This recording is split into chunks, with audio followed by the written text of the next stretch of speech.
رجب شریف میں جو 7 روزے رکھے اس پر جہنم کے 7 دروازے بند ہو جاتے ہیں. ایک روزہ رکھے تو اس کے لیے بھی مطلب فضیلت ہے. حضرت سیدنا انس بن مالک رضی اللہ تعالی عنہ سے روایت ہے کہ رسول مقبول صلی اللہ علیہ وسلم نے ارشاد فرمایا جنت میں ایک نہر ہے جسے رجب کہا جاتا ہے جو دودھ سے زیادہ سفید اور شہد سے زیادہ میٹھی ہے. تو جو کوئی رجب کا ایک روزہ رکھے تو اللہ پاک اسے اس نہر سے سیراب کرے گا.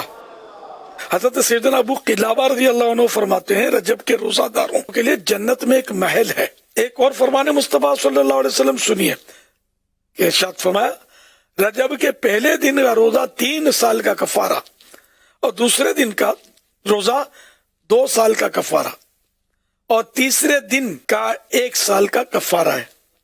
پھر ہر دن کا روزہ 1 ماہ کا کفارہ ہے.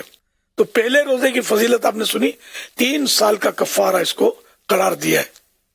حدیث پاک میں اس کی فضیلت بیان کی گئی ہے. تو بہرحال یہ کہ رجب شریف جو ہے نا الحمدللہ میں تو اس کو رمضان شریف کا پھاٹک بولتا ہوں کہ رمضان کی یادیں بھرپور طریقے پر رجب کے آنے سے شروع ہے نا.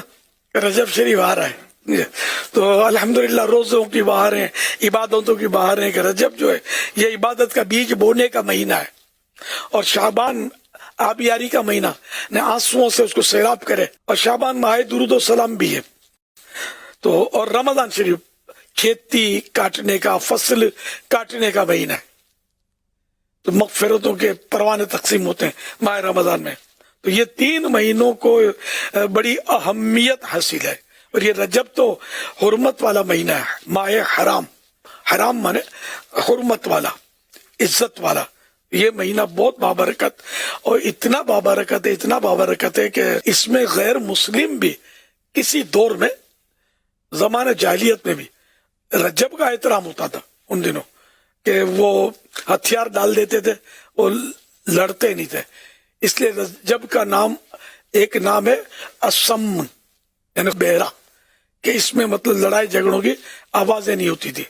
تو ایک بزرگ کا قول ہے کہ جب غیر مسلم بھی ہتھیار ڈال دیں اور ہتھیار نہ چلائیں رجب میں تو ایک مسلمان کم از کم اتنا تو کہ زبان نہ چلائے, یعنی زبان سے جو فالتو بڑبڑ ہوتی ہے وہ تو کم از کم رجب میں رک جائے.